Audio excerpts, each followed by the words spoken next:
Ada orang komen hari itu, dia kata tempat dia dipanggil ni Quick Randa. Betul ke?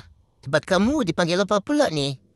Ini kalau di tempat kami dipanggil Lamban Udang. Dia macam kelupis tapi ada inti sambal udang.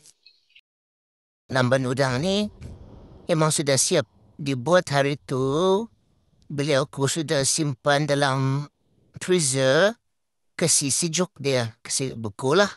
Untuk masaknya, kasih keluar saja, tunggu sekejap, lepas tu pindahkan ke dalam pengukus. Jadi bolehlah kukus. Kalau macam ni yang frozen mungkin lama sikit lah dalam 1 jam setengah atau sejam 45 minit.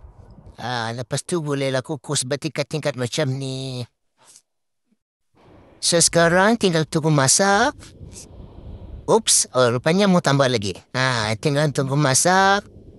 Tada, sudah siap. Jadi hujung tahun ni banyak kawinan. Banyak orang beliau kena order ni lamban udang. Dengan pemenangnya lagi satu, julurut. Kalau apa mau, order lah. Boleh PN juga.